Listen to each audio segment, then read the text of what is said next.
Welcome to the Two Grumpy Bastards podcast, where feelings aren't felt and snowflakes melt. Buckle up, it's gonna be a bumpy ride.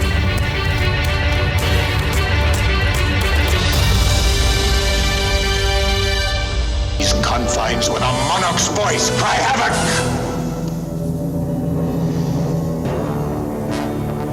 Let slip the dogs of war. To my city steps. You insult my queen. You threaten my people with slavery and death. Oh, I've chosen my words carefully, Persian. Perhaps you should have done the same. This is blasphemy. This is madness. Madness. This is Sparta! They painted over ants.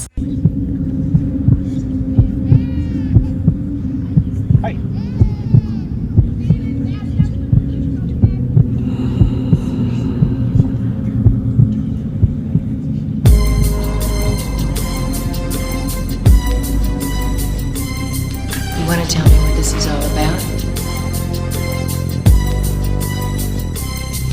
As I walk through the valley of the shadow of death, I take a look at my life and realize there's nothing left. Cause I've been blasting and laughing so long that even my mama thinks that my mind is gone. But I ain't never crossed a man that didn't deserve it.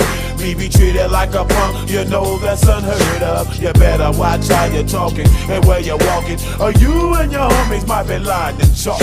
I really hate the trip, but I gotta low. As they croak, I see myself in the pistol smoke. Fool, I'm the kind of G the little homies wanna be like, on my knees in the night, saying prayers in the street light. Been spending most of their lives living in the gangster's paradise. We've been spending most of their lives living in the gangster's paradise. We keep spending most of our lives living in the gangster's paradise.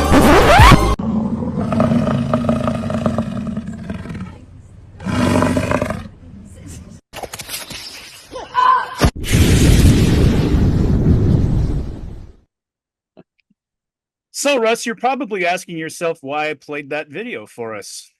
Well, of course I am. I am super curious, Koop. Well, it just happens to be the #1 song in 1995, and this is episode 95. So, I got to admit, that is a fucked out, overplayed in every, gangster, or when the nerds, start walking down the hall when they're about to rebel against the corporation and stuff like that. But it's a good song. It's a good song. Well, I can't hate it. A couple things about that. First of all, that was a song back when Michelle Pfeiffer was actually pretty hot. Right. And then it was the following year. I only say the following year because I'm not spoiling anything, because I really doubt this next song is on the top, 10 or 20 of the following year. But Weird Al Yankovic apparently made Coolio very mad by making a parody of that called "Living in an Amish Paradise" in 1996. I actually don't remember that. Yeah. Well, it was Weird Al Yankovic, who, by the way, has genius level IQ. No joke there. He swore he thought he had Coolio's permission, and then Coolio had a press conference where he said no. And Weird Al Yankovic is all apologetic and stuff at his own press conference, but yeah. Have a sense of humor about it, my God. Come on. Quit taking yourself so seriously. I know, but it's a good song, but God damn, it's been in a million movies and TV shows. Coolio's thing was it was a very personal song to him. Okay. It's Weird Al Yankovic. Got you, Coolio. So let me go through some of these. I want to apologize. Oh, by the way, welcome to the Two Grumpy Bastards podcast. I want to apologize to our listeners and our watching audience. I am exhausted. I was up 2 nights, Russ, hoping my huckleberry wouldn't die. He's 14 years old. He's taken a serious downturn, so it's been a rough few days. But we're praying that he seems to be a little better tonight. So we're praying that he's rallied before. 14 years old, tough as nails. Poor boy, you can tell he's in pain and sick. By his eyes are all glossy. My poor baby. So anyway, I've been dealing with that. Lucy's been a good girl though. So we will get on with things, folks. I just needed a little sympathy vote from our podcast and iTunes. I'm tired. Our podcast and YouTube fans. So anyway, once again, this bothered me because 95 was actually a pretty good year for music, but not for Billboard top 10 as per usual. It's just like the Grammys. The Grammys are always a goddamn joke. Waterfalls by TLC and Creep by TLC coming at 2 and 3. I have no idea what either of those are. I think I remember Waterfalls. I don't remember Creep. Kiss from a Rose by Seal, which is actually a good song. Take off on the Batman movie, I think. I thought that was a good song. On Bended Knee, Boys to Men comes in number 5. No idea. It's familiar. Another Night by Real McCoy, as opposed to Imitation McCoy. I have no idea what the fuck that is. Fantasy by Mariah Carey. I couldn't tell you a single Mariah Carey song. Not a single one. I can remember a few, if only for the fact that she's about to thaw out and inundate us at Christmas. That's a good song. That's a good song. But you talked about Gangsta's Paradise being overplayed. The Mariah Carey Christmas stuff is overplayed. Oh yeah, no, it's been overplayed. But I remember when it first came out, I was like, ooh, that's kind of fun to have a new Christmas song. It's actually good. Fantasy by Mariah Carey, and then behind that is Take a Bow by Madonna. No idea. I have trouble remembering that one. Don't Take It Personal, Just One of Dem Days by somebody named Monica. Never heard of it. And then another completely overplayed song, This Is How We Do It by Montel Jordan, comes in at number 10. Oh, yeah. God, I do see some stuff on here that I like. If you go way down the list, Blues Traveler, Run Around. I'm a Blues Travelers fan. Let's see. Boy, it goes a ways before I see another one. I know they were overplayed and they're kind of dorky, but I like me some Hootie and the Blowfish. Hold My Hand. They were good. And I like Hootie and Blowfish. I do too. And I'm sorry, what's the singer's name? He's a country western singer now. Darius Rucker. Thank you. Yeah, I like Darius Rucker a lot. Yeah, and I mean they were getting to be big when I was in college. And Hootie is from the Carolinas. Darius Rucker is from the Carolinas. So okay. I think I knew that because he's been on Corolla a few times and seems like an interesting guy. Yeah. A Beautiful Ballad by somebody that I very much still like. Strong Enough by Sheryl Crow. That's a beautiful song. Gotta Feel Like Hell Tonight. Let's see. Boy, Real McCoy had like 3 in the top 50 here. Completely overrated and overplayed. Melissa Etheridge, I'm the Only One. Sorry. Yeah, never got into her. Huh? Never got it. Like a lot of guys, never got into her. I almost said something horrible, and I'm going to keep it to myself. Just real quick. Let me look. Yeah, that's about it. When I was talking about some good music, like in 95 was the year that a lot of alt bands were rocking and rolling. Like, I'm thinking Better Than Ezra. What was that band Live Throwing Copper? That album came out, which was Monster. You're talking bands I've never heard of. Yeah, The Angel Opens Her Eyes. Hey, you've heard that song a million times. There was some really, really good alternative stuff that came out, but I guess it just didn't make it in the Billboard top. I mean, I listened to it. I found me a nice little station down there in Killeen, Texas that played that stuff, so I was really into it. It had most of those albums. Semisonic famously was kind of doing their run. Pretty Young Thing, or was it? It's not Pretty Young Thing. It's Amazing Young Thing. It was in the 10 Things I Hate About You soundtrack. It was big. But there was some really good music going on in 95. I remember that. And it just did not show up in the Billboard. Did not show up. Oh, well. I'll go on about 95 once we've gone through TVs and movies. Let's talk about domestic box office for 1995. Once again, the movie quality was so much better, although I say it's not quite as good as the last 3 years that we looked at, 2 years anyway. Batman Forever, number 1, by far and away. Apollo 13, nothing to complain about there. That was pretty good. Yeah. Batman Forever sucked. Batman Forever is grotesque. I hate. I'm not a fan of those movies anyway. The Joel Schumacher or the Tim Burton movies. I'm just not a fan. Well, the very first one with Jack Nicholson as a Joker was decent. It was decent. Yeah. And then it really took a downturn in with Batman Returns. But then by Batman Forever, when it was Val Kilmer Hmm. and Tommy Lee Jones and Jim Carrey, It was a mess. It was a hot mess. I don't think you could pay me I would not watch that again. There's just no way. I no, would be out of my mind. I'd be like, yeah. Number three, a classic, truly classic movie, Toy Story. Wonderful movie. yeah, Never saw Pocahontas, the Disney flick. Never saw it. nope, Ace Ventura, When Nature Calls, the never saw sequel. it. Yeah, it was horrible. Never saw either of the Ace Ventura movies. I'm not the biggest Jim Carrey fan. Yeah, He's too over the top. I loved him because I liked the story, the Man in the Moon, where he played Andy Kaufman. He Yeah, was but that was different. That was different than his normal Yeah, stuff. yeah, he got lost in the drama, and he was very good. I don't think I've ever seen this. What's it, live animation? You call it Casper? I don't think I ever saw it because Casper the ghost looks so stupid in the trailers that I saw. Yeah. Yeah, I read the comics as a kid. Die Hard with a Vengeance. In my opinion, the last good Die Hard movie. I agree with you completely. A movie that a lot of people like that I had serious moral problems with was Crimson Tide. Crimson Tide was I actually like it. I really like it. Did But you?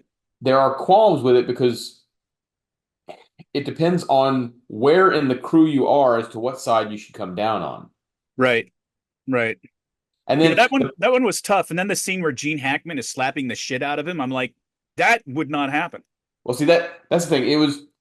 It actually was a modestly deep movie right up to the point where Gene Hackman pulled out a gun on a crewman. Right. Would have lost him the entire crew right there. And then when he started hitting Denzel Washington, like you said, that wouldn't happen. Until the gun incident, it actually could have gone either way for whoever was going to be who was going to be right and how they could have played that. But they had to make a villain, and Right. uh, it reduced the movie. It made it smaller. Yeah, I agree. I agree. That was my problem with it. I think you and I exactly agree on it. I get the premise of the movie was good. The actors were fantastic. But yeah, Quandary was great, but it's when they had to have a villain, it made the movie not as good as it could have been. right. But then they're at the last scene, they're like all laughing it off at the Yeah, dock. I'm just like, okay, if I was Denzel Washington, I'd still want to break this motherfucker's neck. yeah. Um, let's see, Crimson Tide, number nine, a great James Bond movie, GoldenEye, Never seen it. one of the top two or three, I think, James Bond movies. Actually, I want to say I've only seen one, maybe two James Bond movies. I'm not a James Bond guy. Oh, you haven't seen the ones with Daniel Craig? No, not a single one. Wow. I think is it the second, third one that was pretty.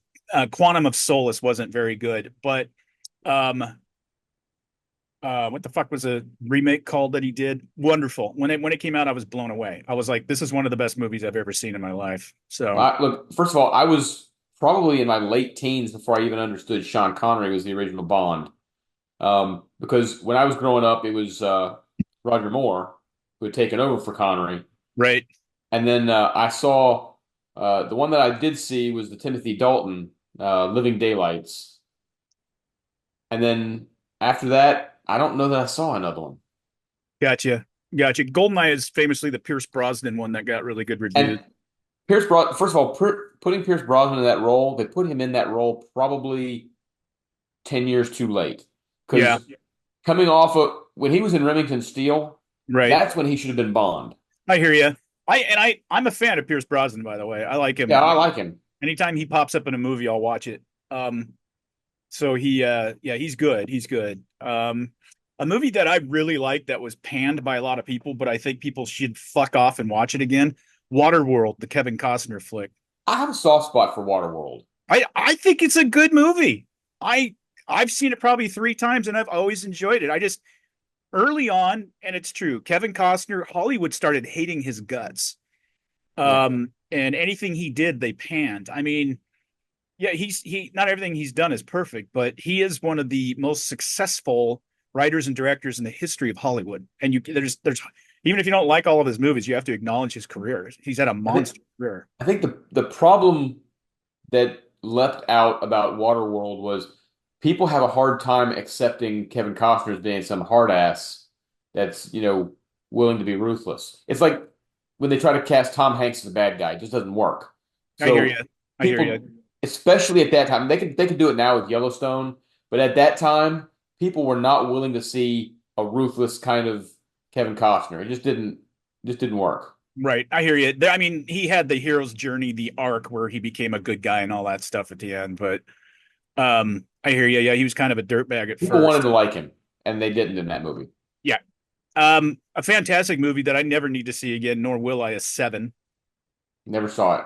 That was with Brad Pitt and Morgan Freeman. I mean, I'm familiar with it. I just never saw it. It was about the seven deadly sins. Yeah, I get it. Yeah, it was intense. I remember going to it. Um, I don't know if your wife and you have ever watched this, but probably my favorite rom-com ever. And some of them are just good, and when you're dating, you're with a woman, you watch rom-coms while you were sleeping. And Sandra Sandra Bullock, Bullock, I've seen bits and pieces, but I've Bill never actually Pullman. watched the whole thing. Yeah, it's just good. It's just good.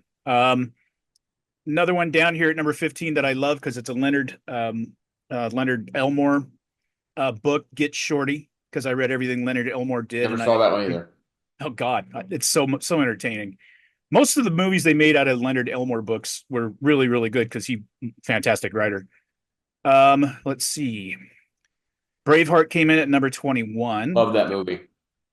Historically inaccurate, but I love the movie. It's incredibly historically accurate, but it's just a good movie. Oh, Nobody's Fool, kind of a quiet movie that not Tom, Paul Newman made. I don't think I've ever heard of it. Really, really good. Yeah, it's kind of hard to describe. He's just kind of a washed up alcoholic who never really did anything great in life, and he lives in this small town and he's like a handyman. It's one of those kind of movies. Just about relationships and stuff like that. And I was surprised to see Tommy Boy came in so low. Never liked that. Yeah, I'm not a big fan either. And I'm gonna stop here pretty quick because I don't see a lot of movies on here that there was a Richie Rich movie. Macaulay Culkin was in it. Oh, no wonder I didn't watch it. I Yeah, couldn't stand, back when they thought he could extend the whole "I'm a cute little boy" phase. I couldn't stand that little fucker. I like him in Home Alone. Okay, we're gonna stop with that because I'm looking at movies I've never heard of for the most part. Hey, Mortal Kombat came out that year. Did it? I Yeah, didn't. I didn't see it on here. Huh? I did not see it on here. There's a we'll few. get to the end of all this. I'll talk about why I know that. Okay, sounds good. Let's switch over to TV shows right quick so we can not we can meet our Willis limit. Yeah, Um, TV shows sucked in 1995. I'm sorry. it was the first real year of Friends, I believe. Last year. I mean, not last year, but 1994. Yeah, but I mean it really took off Yeah, in the spring of '95. yeah. It came in at number 3 this year. That year, 95. ER was like number 1 forever. And then another movie I wasn't really into, not movie, but TV show. I'm tired. Everybody fuck off, leave me alone. Seinfeld came in at number 2. Never got into Seinfeld. I'm not a fan. I'm just not. And I get why people think it's funny. It's just not to me. I don't. And then the thing with ER, the problem I had with ER was when they cast, and it's hard to overcome an initial impression of somebody. You know how that is when you see somebody at first and they're in an original role. When they cast Patrick Dempsey as Dr. McDreamy or whatever the heck his name was, look, everybody out there, my first impression of Patrick Dempsey was from Can't Buy Me Love, and he was nerdy little Ronald Miller. Yeah. And I could never get past that impression to try to picture him as some kind of hunky sex symbol. No, I still can't. I know from people that talk about him in Hollywood that he's like an all-time great guy. Like Corolla loves the shit out of him. Yeah. So he's not. It's not like we think he's a bad dude, but I couldn't get over that either. And the whole McDreamy thing, I always hated that because it was okay for women to say that. I remember seeing something on the news. Do you remember Arthur Kent, who did all of the correspondence work in Desert Storm? They called him. Yeah, I do. The Scud Stud. Yes, and she introduced him as the Scud Stud on this like this formal talk, and I'm sitting there going, the double standard there. What if I introduced a woman and go, and it's Slutty McGee? You know? Or let's see. Yeah. This is the woman that made Coxa Rocks. Carolyn in the City, which I remember what that show is, but I never watched it, not one time. That was the gal, can't remember her name, but she played Marty McFly's love interest and wife in Back to the Future. Elizabeth Shue? Leah Thompson? Oh, Leah Thompson. Leah Thompson. This is mom. This is mom. Yeah. Monday Night Football, the single guy, I have no idea what that was about, came in number 6. Number 7's Home Improvement. Number 8 was Boston Common. I watched that a couple times because Shatner was in it. Yeah, I've heard of it, but I've never watched it. And Shatner was a fucking asshole in that, which I liked because you know me, I love me some Bill Shatner. Yeah. 60 Minutes, number 9, and number 10, NYPD Blue, which is a show I did watch. I think I saw every episode. We talked about that last. This is going to happen all podcasts, folks. I'm telling you, 2 nights without sleep, basically. All right. So 1995 was one of the biggest transition years of my entire life. First of all, it was the first truly steady, during that year was the first truly steady girlfriend I had. She broke up with me just before college graduation that May. I went 5 days after college graduation to the infantry officer basic course down at Fort Benning, driving a car that would overheat every so often because it was leaking. The radiator had a leak in it, so it would seep water. Went to IOBC, which most of our audience won't get this, but Koop, you will. We refer to it as Advanced Camp Part 2. Mm-hmm. Because that's kind of what it was. Yeah. I had moved away. I was, on my own, kind of. I also, that year, started Ranger School later that fall, late fall, right near Thanksgiving.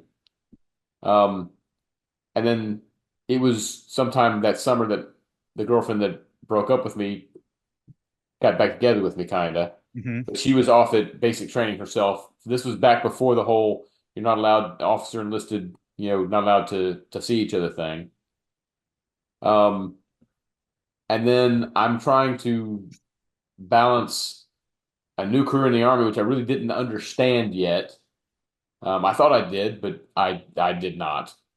And it was just, I was really off on my own. College, you're kind of off on your own, but this I really was off on my own. So like I said, 95 was the big. I'd have to really think about other years that are big transitions for me. Maybe 2003 because that's when I went to combat and moved in with my now wife. Stuff like that. But 95 was one of the first really big transition years for me. It sticks out in my mind. 95 was a big year for me too, because kind of similar to you, I delayed going on active duty in the Army for a couple of years after I got commissioned. And I've told you stories about how I was kicking around doing security work. And at one point I was doing security work on the weekends and managing a retail store in a mall. Yeah, nice.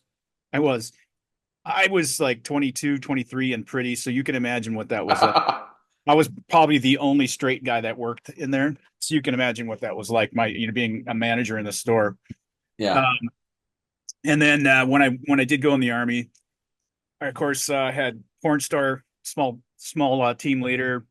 Yeah, I remember you telling me about Johnny Black. Trips up into the hills in San Antonio and partying with all the senior NCOs, even though I was a lieutenant because they just liked me. That was when I was at the San Antonio Riverwalk all the time, and then eventually transitioned to Fort Hood to First Cav. And so those were great memories, being a part of all that, the great Gary Owen, 7th Cav. That the year that you met Uncle Russ Honore? I did meet General Honore there. Y'all think this is Burger King. You can have it your way, but it's not. It's my way. Yeah, he was a dick. He was a dick. He was kind of an idiot too. I really thought he was an idiot. I really didn't think much of him. He would sit up in front of, like, we'd have tactical evaluation walkthroughs, rock drills. We'd have AARs, and he would always show up, even though I think he was ADCS. So I'm not sure why he was throwing himself in front of the combat arms all the time. For those folks you don't know, that's a assistant deputy commander for logistics supply. I don't know if they call it that anymore, but back then. Thinking about it, actually, we can continue this conversation in a second, but Honore could not have been a general then, could not have been the ADCS in 95 because I faced him at the NTC battlefield in 96. You're probably right. He was He would probably have been a colonel in 96. He was a bird, because to be ADCS, you would be a bird colonel, I think. Because I just know that he wasn't a star because he hadn't finished brigade you're right. command. You're It was right, probably a because couple years later that you saw him. the division commander was a 1-star. That's the guy that I used to do imitations over the net, and I got caught doing. I've told you that story. Great story, actually. I didn't get in trouble, but all the guys that worked for him thought it was hilarious. I was like, "You're Serpent 10? Are you the guy that does that Laporte shit?" And I'm like, come here, Lieutenant." Yeah. All these bird colonels and lieutenant colonels standing around. "This is the guy that does the Laporte. Do it for us." And I'm like, Gary on 5. This is Pegasus 6 over. This is Pegasus 6 over. That's the way he talked on the radio, and it was just like, who is this guy? I don't know how competent he was, but he was quite the character. Well, I do know that. So a couple things. We'll talk. Next time we're on episode 96 about my first assignment at National Training Center, which I got there in April of 96. But Laporte used to be. I don't remember if he was the commanding general of NTC or if he was the commander of operations group.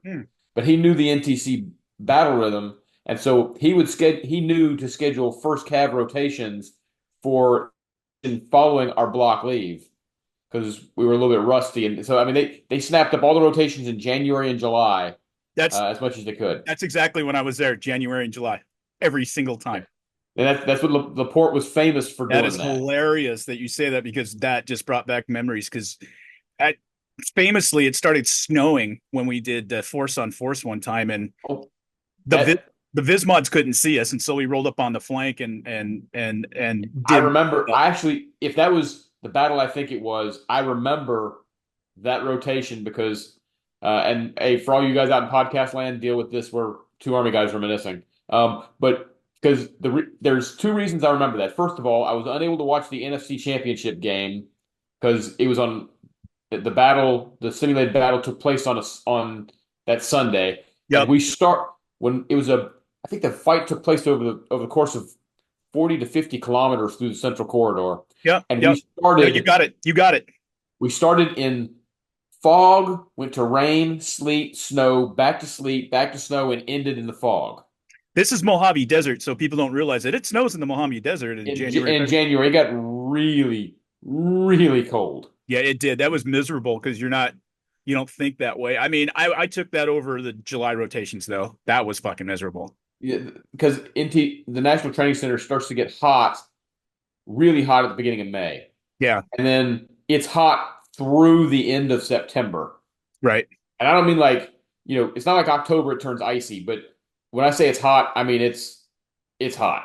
Yeah, 115 degrees sometimes during the middle of the day. I actually remember leaving my bachelor officer quarters, and there was a clock at the club across the street from where I lived, and I walked out a couple times and it said 124 degrees. Oh yeah. Then the people don't realize in the high desert like that, it drops 40, 50 degrees within a few hours at night. Yeah. A lot of times. So you're exposed to that heat during the day, and all you want to do is like you're sitting there at like trims and toots and all this kind of stuff, and all you want to do is die. I was just looking for any excuse to have a driver drive me around in my Humvee to just get air flowing. But then at night you're freezing your fucking ass off, and when you get out of your fart sack, it is so cold at first. Yep. And then 2 hours later you're baking. It's miserable, dude. It is hell on earth. It literally is hell on earth. Yeah, I did 3 years there as part of the opposing force, and we'll talk about that more next time. But yeah, it was. I can't even imagine. Yeah, the National Training Center. It was.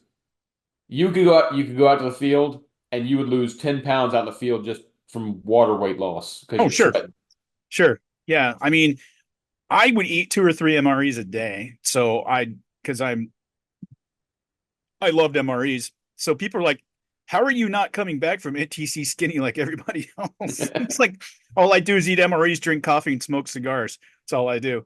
Yeah. Anyway, let's move on. I got a couple of videos I want to show here. Now that I've figured out how to do it after the configuration changed, of course they're going to do that to me. You probably know what we're going to talk to. I'm going to save a little bit of time to talk about Israel towards the end, what's going on there. Yep. But I'm just going to show a couple of highlights from the Megyn Kelly show from the vice presidential debate. How good is this? Can you see that? There's the guy with the deer in the headlights look. I had to show that. Great night for JD. Eliana cannot relate to that kid. She was the front kid in the front of the class every time. This is the classic. This JD Vance look will go down. This will be on people's Christmas stockings. Here's one thing I wanted to add. You know what was so masterful about what JD did tonight? He's been demonized by this press since he was named as the running mate. And he completely shattered that tonight. He was kind. He was likable. He complimented his beautiful wife. He brought up his kids. He kept giving Tim Walz points. Like, I kind of agree with that. He said the thing about how if I don't win and he becomes the vice president, I will help him. He did such an effective job throughout the whole 90 minutes of showing America, I'm actually a nice guy. And those women, those female Republican voters who left the party, who are now going to vote for Kamala Harris, will, if he was the problem, the childless cat ladies, which did not come up, I have to imagine they're looking at him just a little softer tonight, Eliana. But your thoughts on what we saw tonight? Now, Governor Walz brought up the community of Springfield, and he's very worried about the things that I've said in Springfield. Look, in Springfield, Ohio, and in communities all across this country, you've got schools that are overwhelmed. You've got hospitals that are overwhelmed. You've got housing that is totally unaffordable because we brought in millions of illegal immigrants to compete with Americans for scarce homes. And just to clarify for our viewers, Springfield, Ohio does have a large number of Haitian migrants who have legal status, temporary protected status. Well, Margaret, but thank you, Senator. We have so much to get to. Margaret, I think it's important because we're going to turn out of the economy. Thank Margaret, you. The rules were that you guys weren't going to fact check, and since you're fact checking me, I think it's important to say what's actually going on. So there's an application called the CBP One app, where you can go on as an illegal migrant, apply for asylum or apply for parole, and be granted legal status at the wave of a Kamala Harris open border wand. That is not a person coming in, applying for a green card and waiting for 10 years. That is the facilitation of illegal immigration, Margaret, by our own Thank you, Senator, for describing the legal process. We have so much to get to, Senator. Those laws have been on the books since 1990. Thank you, gentlemen. The CBP One app has not been on the books since 1990. It's something that Kamala Harris created. Gentlemen, the audience can't hear you because your mics are cut. We have so much we want to get to. Thank you for explaining the legal process. Yep. Nora. Thank you, Margaret. I am dripping contempt, dripping contempt out of my pores for CBS News and that. That was such a dereliction on so many levels. Hello, you morons. A debate is unfolding. Alert, note to anchor and CBS producers. The debate is happening right here. You let it fire up. Let them go. Eliana, we talked about this a million times before we prepared for our debate back in December. When you have fire on the stage, let it play out. This is a real issue. This is a huge issue, and it's voters' number one or number two issue in virtually every poll. You didn't have a lot more to get to. There was a lot of inanity in that debate, including your next question, which was about climate change. And good for J.D. Vance for fighting on it. Oh, when Trump was fact-checked multiple times and Harris was not fact-checked at all, I think it was on your show, Megyn, when I said he should have been prepared to be unjustly fact-checked. And that's exactly what JD was prepared for tonight. And he did a wonderful job with that.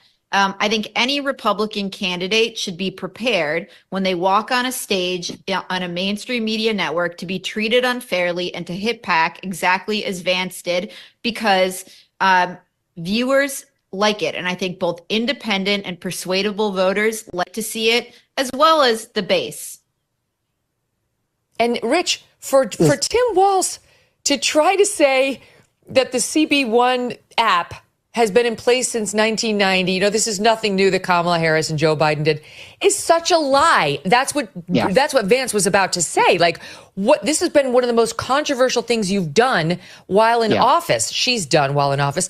And they cut his mic and moved on to climate change. Let me get your thoughts. There was some fun, the funny thing is, just real quick, fact check. The app has been available since 1990. There was no such thing as a smartphone or even really the internet in 1990.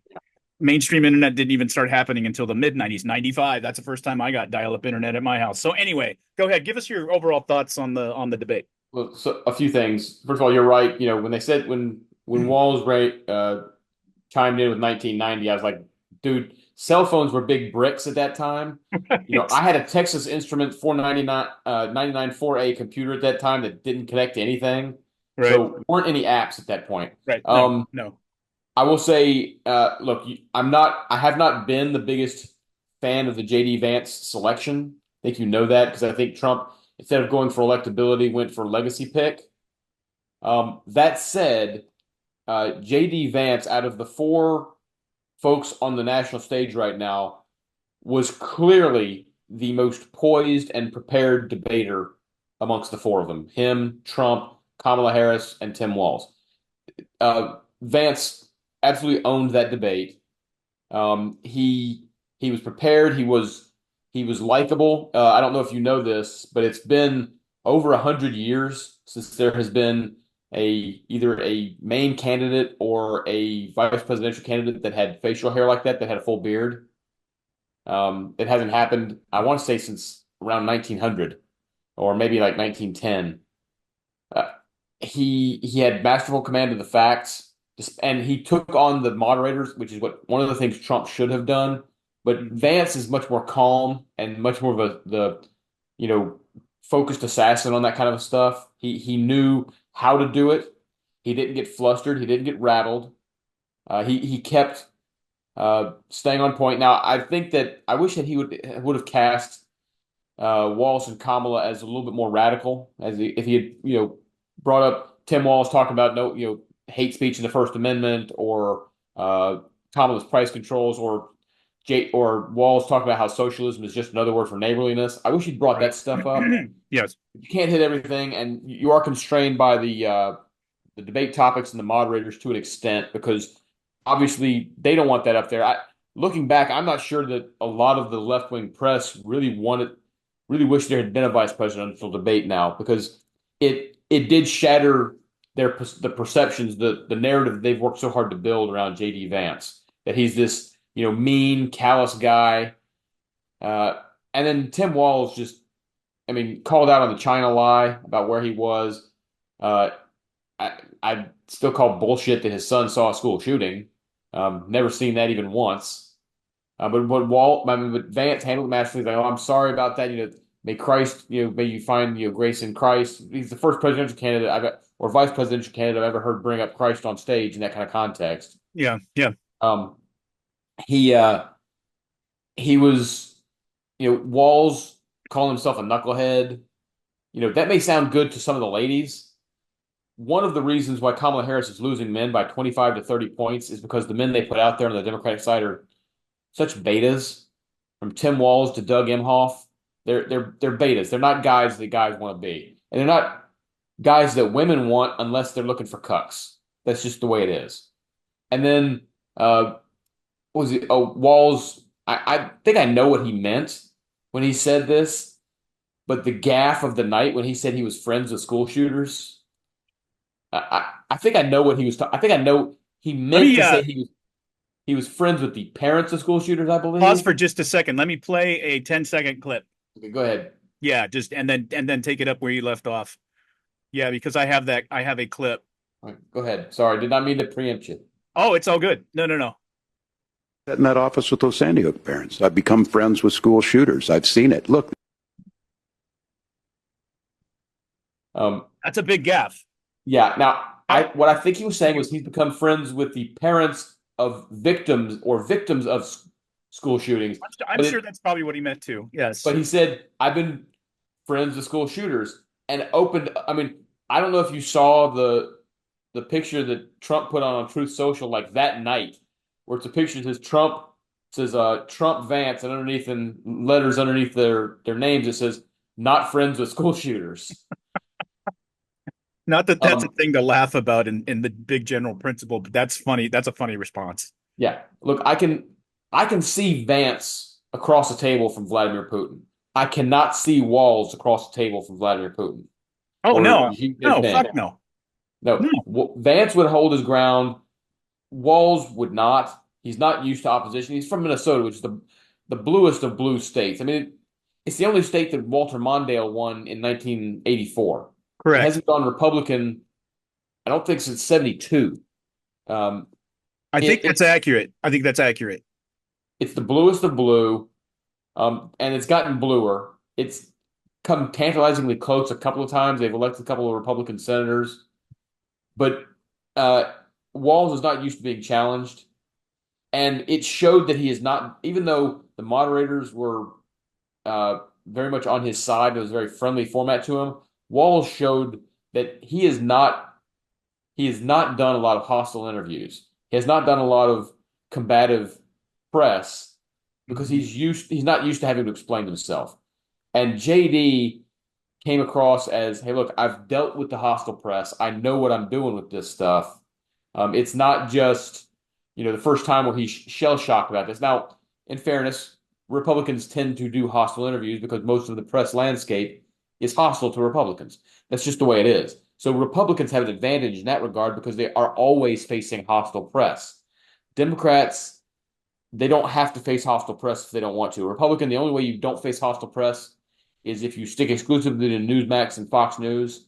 And even then, Fox News, you will get the occasional, at least probing questions from like a Brett Baer or I'm drawing a blank on her name. Used to be the press secretary, Dana Perino.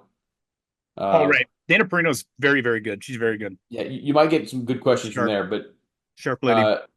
Harris and Walz, they go on, Stephanie Rule's show on MSNBC, or they've got Dana Bash on CNN, basically feeding them multiple choice questions. Mm-hmm. They're not used to hostile press. Now, did the vice presidential debate move much? Probably not. Now, it is possible it moved a few suburban women at the edges. And why that's important is this election is so tight right now that maybe the movement of, a few thousand in some key places might have an impact. I don't really know that if it's going to make a big impact. The only vice presidential debate that anyone really remembers was the 1988 debate between Lloyd Benson and Dan Quayle with the, his JFK remark from Benson. And that had no impact. Bush romped to like a, 380 or 400 electoral votes, however many he won.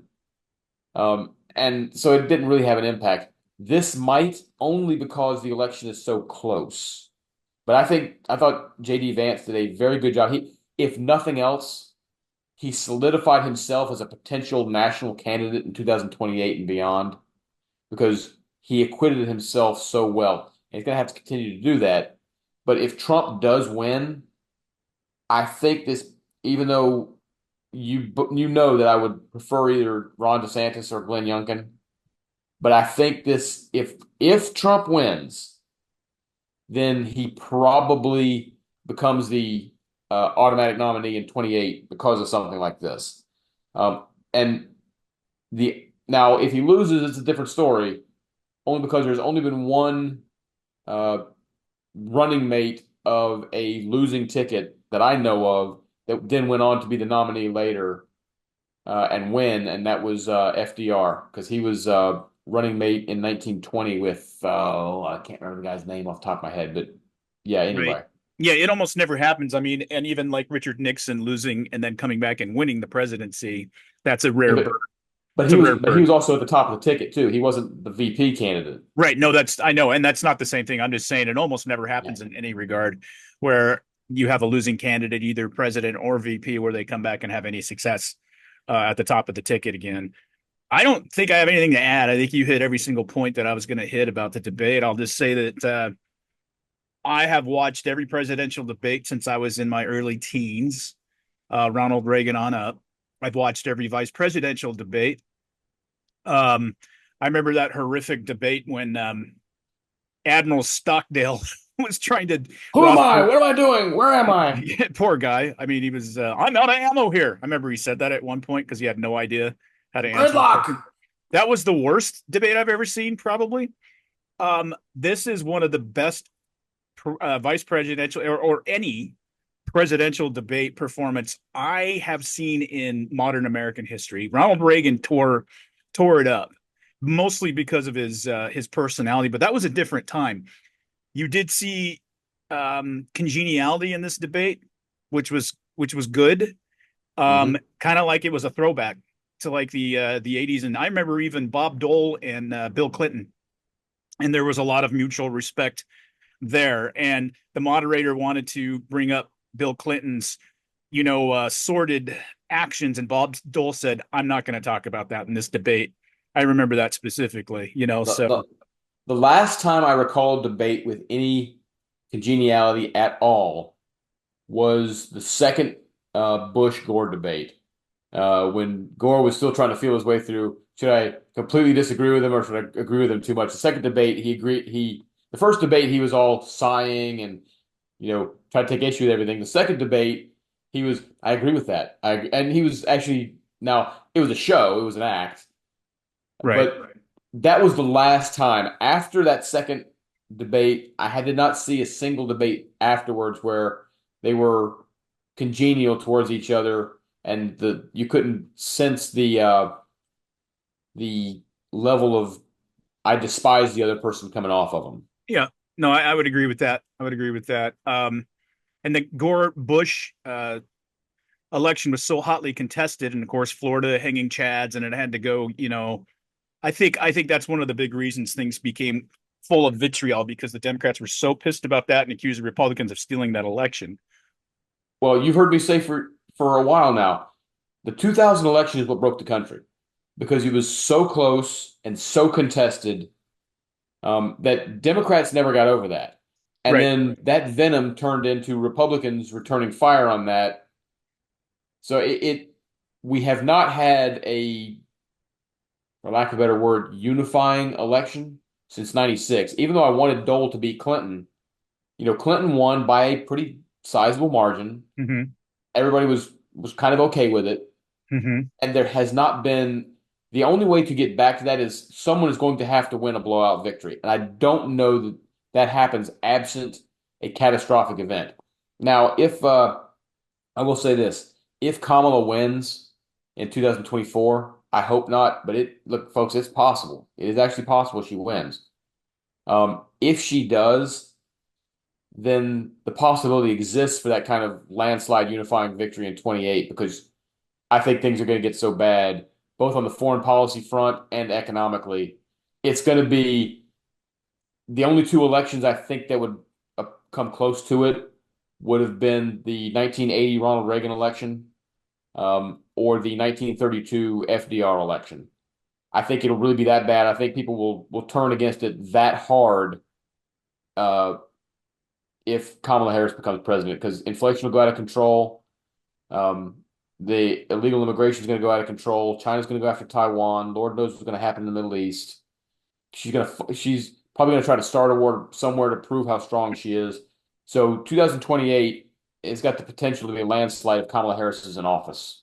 But it will take a landslide type election where there is absolutely no doubt in anybody's mind as to who won, and won big, to get that kind of unification again. Yeah, I agree with you. The problem with that is that that presupposes that I think things will be so bad. I have no I have no confidence that we're not going to be embroiled in World War III. I am not confident that we won't be a banana republic where they'll even go after the Republicans harder because it's like, okay, now we're really in charge, and our economy is going to be every bit as bad, if not worse, than it was in the 1970s under Carter. Oh, easily. Yeah, You'll be approaching the late 1930s. I think so too. I think so too. Won't be as bad as 29 to 34-ish, 5-ish. Yeah, but it'll still be bad. I fact check you, by the way. 1972 is the last time Minnesota did go for Republican, went for Nixon. I'm right. So, wow, cool. Yeah, I thought that was right. I just wanted to make sure myself because I was like, no, I think it was Nixon was the last person that got the votes in Minnesota. It's kind of interesting when you think about Minnesota's culture and having known Minnesotans pretty well. I don't know, a lot of conservative folks in there, but it's a different type of. Well, but they also, as some of the rural areas become more conservative, you got to remember they also imported a lot of Somali refugees. Sure, which tend to vote Democrat. It's become a fairly blue state. They did have Republican Senator Norm Coleman, but then Al Franken basically stole that election from him by finding votes in trunks. After that, God, there's a guy I hate, Al Franken. There's a guy he's despise. Despicable human being. In every way too. Yeah, Minnesota has been tantalizing. It reminds me of the way Pennsylvania used to be in terms of how tantalizingly close it would be, where Republicans would spend resources but never actually get there. However, if this won't happen, but I'm going to just dream for a second. One of the great coup de graces, the chef's kiss, as it were. If this was to happen, if Trump took Minnesota, can you imagine the recriminations that would come? Because not only did he take Minnesota, but it proved that picking Walsh was one of the dumbest things that Kamala Harris could have done.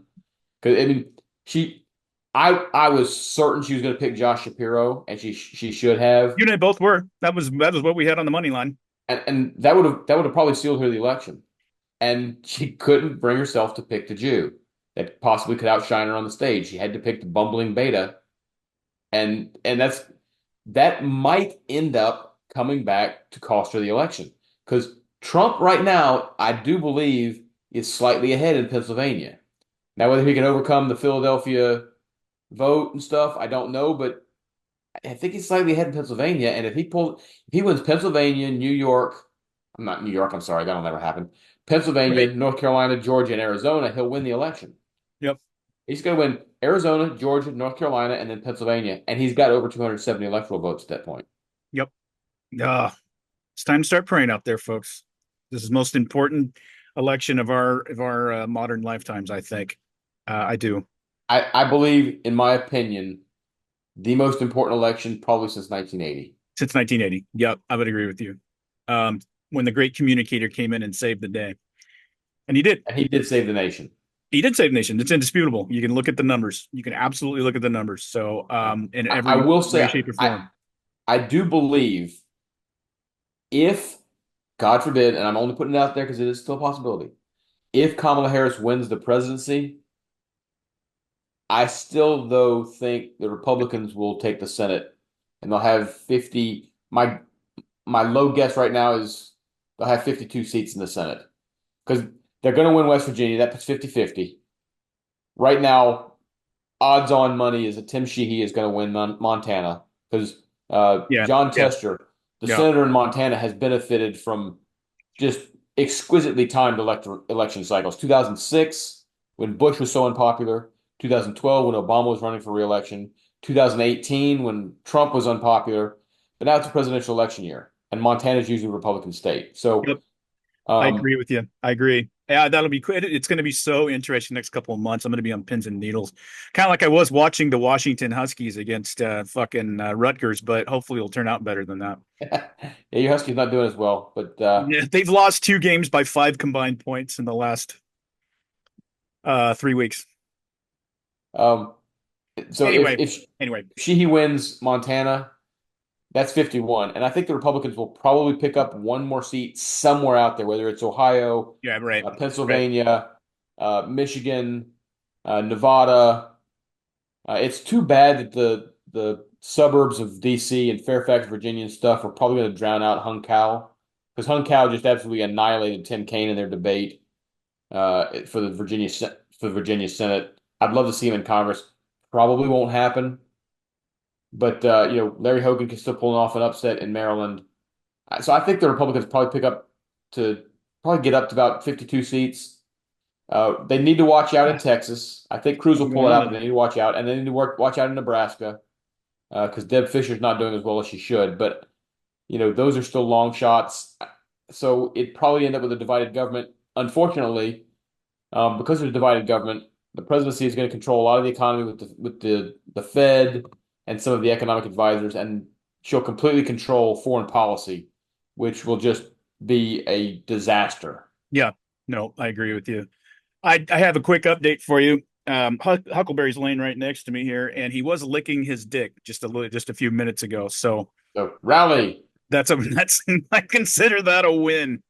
Absolutely. Yes, he was going to town on that bad boy, and just that's why I keep looking over there to see if he's doing better. Oh, he's going after again. Oh, we're doing hell yeah. Good for him. First time in podcast history we've had a play-by-play of a dog licking his genitals, probably. I would say so. Oh boy, what a way to munch, bud. All right, let's move on. Do you want to talk about Israel a little bit, or we probably need to for just a few moments? Yeah, a few moments. For those of you that don't know what's going on, in case you haven't been anywhere near something called the internet or a smartphone, you've been living under a rock.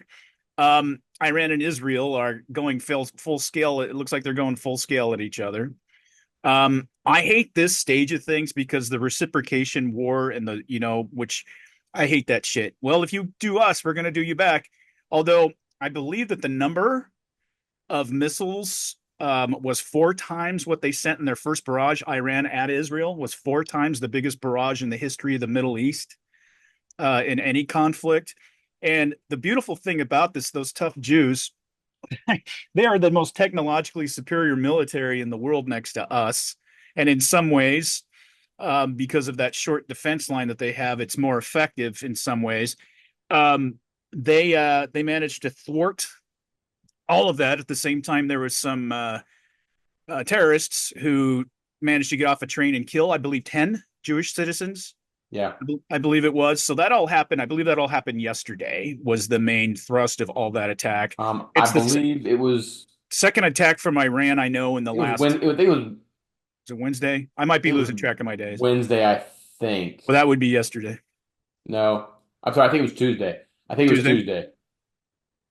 Because I remember I was actually home and turned on the news when I saw it. I can't remember the first one because we talked about that a little bit. So we're going to talk about this, and then Iran retaliated for Israel's retaliation. So it's one of those things. Iran is so outclassed and so completely out technologically. I almost said technological, like a fucking idiot.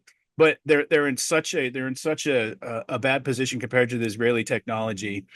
I don't know. Just your quick opinion. Do you think Israel's going to go after some nuclear sites now? You think they're going to take it a step up? Well, so a couple things first. One of the things that precipitated this was after the Wile E. Coyote Acme attack on the pagers and walkie-talkies. Right. That was so awesome. Israel completely rewrote the area when they took out Hassan Nasrallah. You still there, Koop? Koop? What? You froze up on me. Okay, you froze up on me for a second. Okay. Anyway, You're back now. They rewrote the map of the Middle East when they took out Hassan Nasrallah. Hassan Nasrallah was the head of Hezbollah. So they have now neutered Hamas in the south, and they have mostly removed Hezbollah in the north, or at least their capabilities. The reason that's important is those were the force projection capability. The force projection platforms of Iran. Because Iran does not have, they're not able to get to Israel with massive troops or even their air force. So they relied on Hamas and Hezbollah to try to strike at Israel. And those were, and just as an aside from that, folks in the Middle East know how much this ledger has been rewritten, because the IRGC, the Iranian Revolutionary Guard Corps, was trying to send folks into Lebanon just a couple days ago. And the Beirut airport turned the Iranian planes around and said, "Do not land here. You're not allowed to land here," which takes balls. They would never have done that, just 2 weeks ago or even maybe a week ago. But what intel sources are saying is that the Israelis basically told Lebanon, "Hey, if you let those planes land, we're going to blow up your airport." And so they said, let's see, Iran, Israel. I think that Israel is more credible, so they turned those planes around. And then those Hamas and Hezbollah, especially Hezbollah, were the levers that Iran had to prevent Israel from going after its nuclear program. The big thing was if you attack us in a major way, go after our nuclear program, we're going to launch, 80,000 rockets at Israel and target Tel Aviv and all that stuff. Well, now those hammers are off. And oh, by the way, for those who think that it's, Hezbollah is all that popular, there were people in the streets in both Lebanon and Syria that were, celebrating, shooting off fireworks and handing out candy after they announced that Nasrallah was dead. So Israel is going to go after Iran in a major way. First of all, they're done listening to the Biden administration and holding back. That's why they didn't even tell the Biden administration about the strike on Nasrallah, because they knew it would get leaked. So they're going to go after Iran. I mean, the pragmatist in me says they're either going to go after the oil facilities or they're going to go after the nuclear capability. I don't know which, but it's going to be a major strike because the retaliation that they had a few months ago after the Iranian missile and drone attack back in April, I think it was, when they went after Iran there, they actually fired some stuff close to the Iranian nuclear facilities that Iran didn't even know came in until after it blew up. And that was Israel's warning shot saying, "Okay, bastard, okay, you some bitches, we know how to do this. Stop messing around with us." So they could go after the nuclear facilities. Reportedly, Ayatollah Khamenei is in hiding because he's afraid of being targeted by the Israelis. He should be afraid. I don't know if you saw Benjamin Netanyahu's speech on Israeli TV, where it was eyebrow raising because he said, something along the lines of, when we free the people of Iran, and that freedom may be coming sooner than you think. It kind of went, so what exactly are the Israelis planning? I think they're done with pinprick strikes. They're going to make a statement. You can hear "never again," as you should, in everything they say and everything they do. And while there's going to be some symbolic protests from the Sunni world, just because they kind of have to, they're on Israel's side now. The Israeli-Arab de facto alliance is in place because the Arab states, especially the Sunni Arab states, fear and dislike Iran, more than Israel, because Iran's been trying to destabilize them and bring in Shia Islam to them for a long time. So it's the Sunni states are on Israel's side in this, which is how Jordan shot down some drones last time, and so did Saudi Arabia. That wasn't by accident. One of the things that this attack has also shown is Iran is not quite the big badass that it plays itself up to be. A large portion of its missiles came down inside its own territory because they suck. They really didn't cause that much damage. They caused enough damage and did enough, fur raising on the back of your neck kind of thing to provoke. They're going to provoke a massive Israeli response. But they're not actually effective.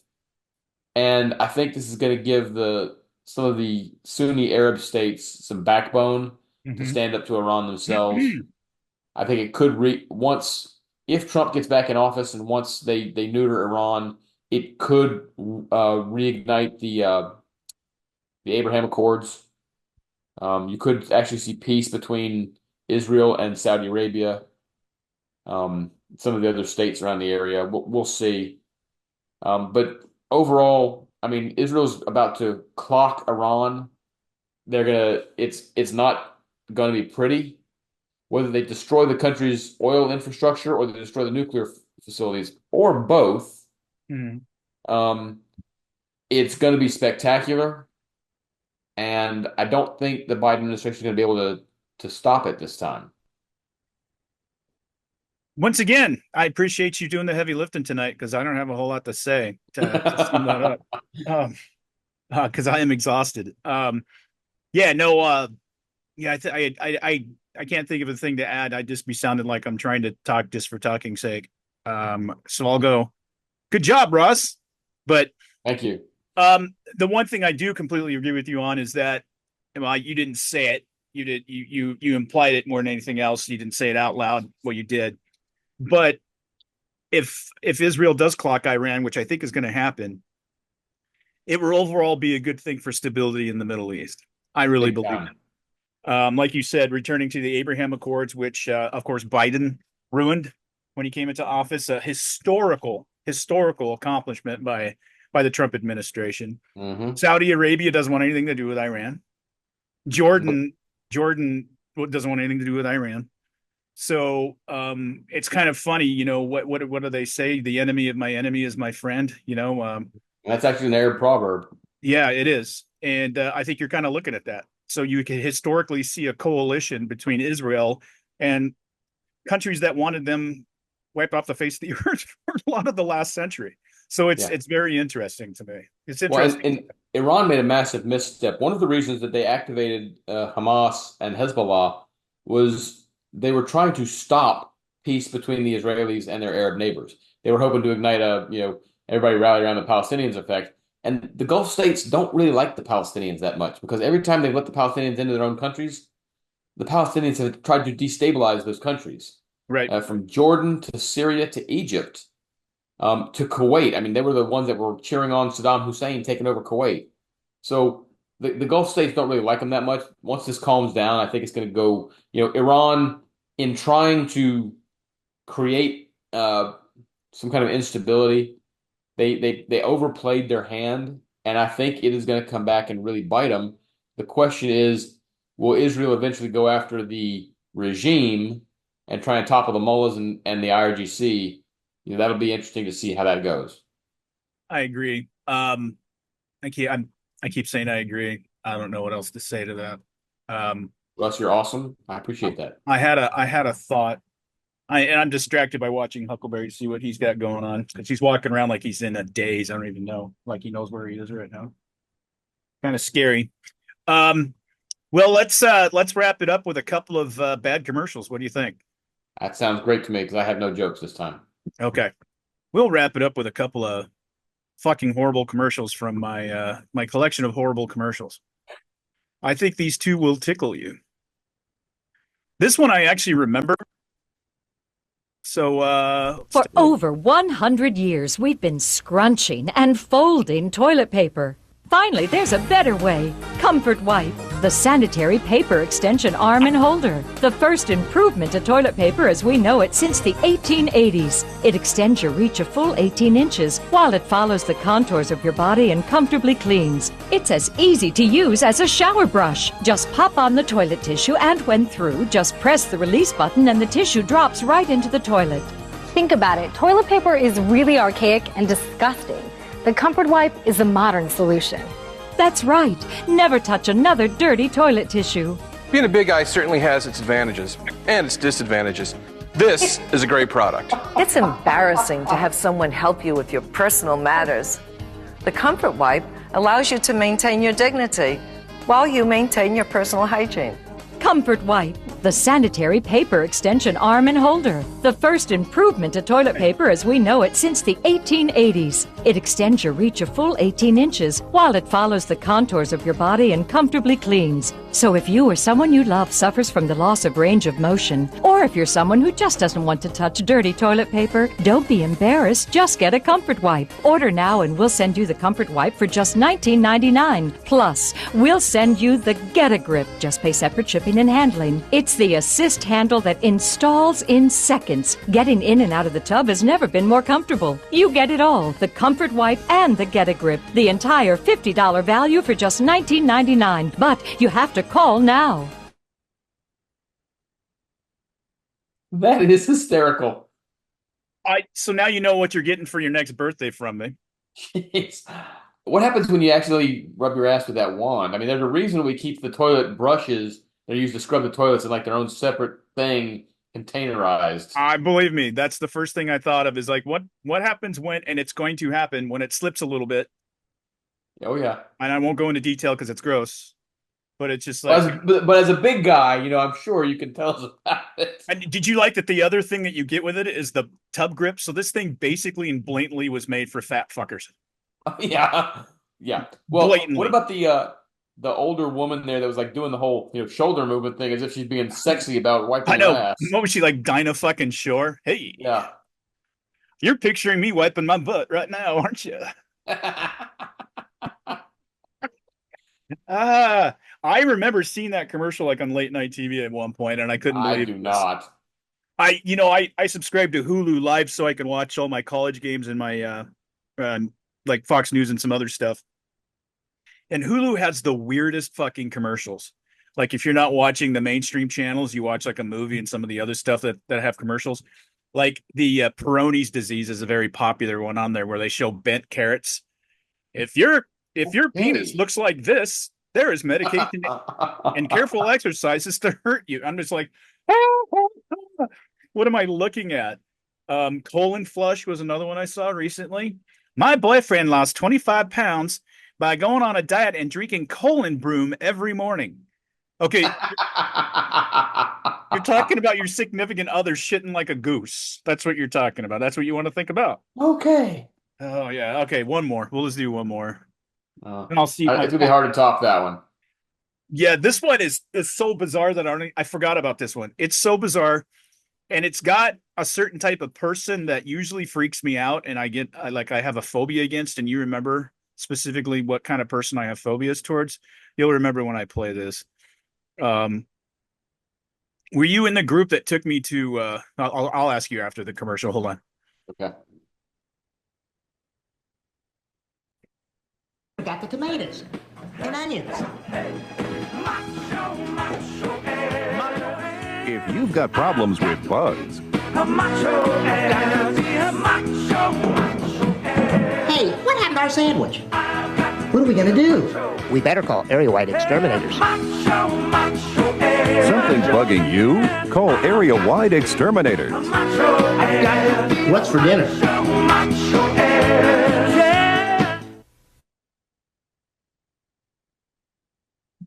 Midget cockroaches? Yes, so you had two midgets who were watching a bunch of CGI other midgets dressed up as cockroaches and talking about killing them. That might be the most bizarre thing I've ever seen in my life. That's just disturbing. I mean, first thing I thought of was, the dwarf tossing contests. Oh my God. I was like, first of all, I got freaked out when I saw the two guys making the sandwich because I have an irrational phobia against little people. I do. I'm not proud of it.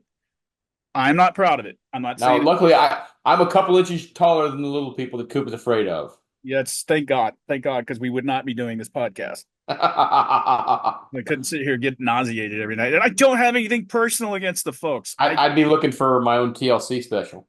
That in like really deep water, I'm freaked out by. I can't do it. Were you part of that plan to take me to Hooters on my birthday because they give 50% discounts if you were in uniform? And it was Sergeant Torres and that other National Guard guy and Jimbo. And were you part of that group that took me to Hooters? If I was, I don't remember it. And they took me specifically there and asked for a specific waitress because she was a little person? No, I was not there. I know that. Okay, dude. So this is not a good moment for me. I'm going to throw myself under the bus. So we ordered lunch, and like I said, I don't go to Hooters. I think I've been to Hooters maybe twice in my life, if that's like no other choice. And then they gave you a huge military discount, so we would go there. Or I think that's the only time I went there. It was in Sacramento, and I'm sitting there, and the guys are acting all weird. It's like, oh, happy birthday, Major. Yeah, it's cool. Blah blah blah blah. And I'm like, you guys are being really nice to me. What's going on? What's wrong with this picture? You're all usually a bunch of smart ass, And I hear a voice behind me that goes, "Sir, did you order the fries?" But it's like squeaky. "Sir, did you order the fries?" And I'm like, that's like my kitty voice. And I turn around, and here's this gal that's probably about 4'4", wearing a Hooters uniform, and she's not just short. She's one of those type of little people that've got like the forehead and the sausage fingers and the weird joints and shit like that, like the dude from fucking Game of Thrones. Only he doesn't scare me for some reason because he's a good actor. For some reason, I like that guy. His character was really interesting to me. But I turned around and I look and I went, "Oh my God!" and I spilled my water. And the poor girl looks at me, starts to tear up, and literally runs. And all these bastards are sitting around the table dying laughing. Fucking dying. I'm like, all right, fuck you, and fuck you. Not only did you do this to me, you did this to that poor girl. She's never going to get over this. Some huge Viking looking army guy just fucking got freaked out by seeing her. I was hoping that maybe she thought I was just jumpy. She like surprised me or something like that. But you could tell by her reaction, she knew exactly what was going on. And then, like, I can't remember the name of the one guy. He worked at Sac State as a recruiter. He was a National Guard guy, big tall guy named John. And then there was Torres, and like I said, Jimbo. And Jason Hiyoko was there, of course, because he had to watch the carnage. And I wish I had been there. I really wish I had been there. I think Eric, if Eric listens to this, I'd like him to chime in if he was there too, because I think Eric was there too. And they kept. Where was I? I don't know. I missed this. I don't know how you missed this. Kind of weird because we normally brought you out with that. Anyway, it wasn't on purpose if you missed it. I don't know. But anyway, they started fucking torturing me with shit. Like, what's his face? Sergeant First Class, what's his face? He was going kept cracking jokes. Like, he goes, God, I think she's hot. I'd invite her over and go, hey, honey, climb up that stool onto the couch and kiss me, baby. And started just making jokes like that, just one after the other. And I'm like, you're the worst human beings that have ever lived. Now, mad respect for the practical joke. I got to take a step back and go, okay, that's one of the best executed practical jokes in history. And you know what a practical joker I like to be. So I had to take it on the chin. Take it on the knee. Oh! I was going to say, given her height, maybe she could have taken it on the chin. Yeah.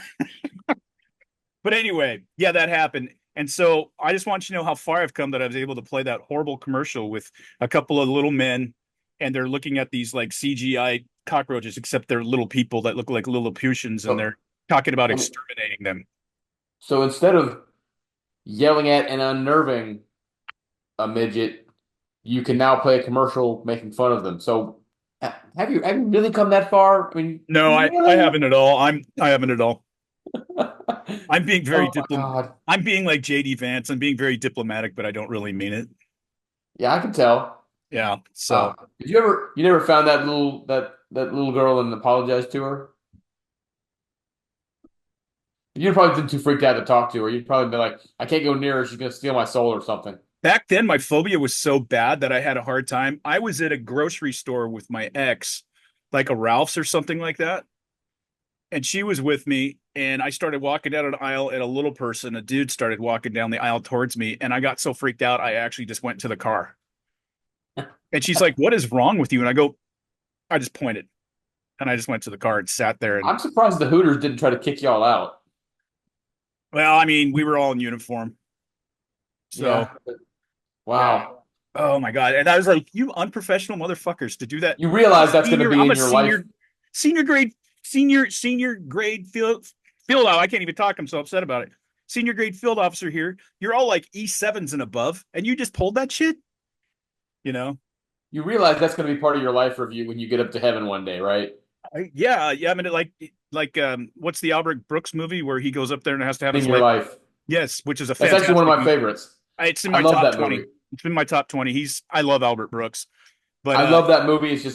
It's so quirky and different. And hey, I look, I know it's not like that, but I wouldn't mind it being like that. That would be kind of fun. Yeah, it would be. It would be. And Meryl Streep was so good in that. She kind of took a step back. She didn't come across as a complete bitch in that movie. Mm-mm. She was wonderful in that. Albert Brooks is always amazing. I've loved everything he's done. Yeah.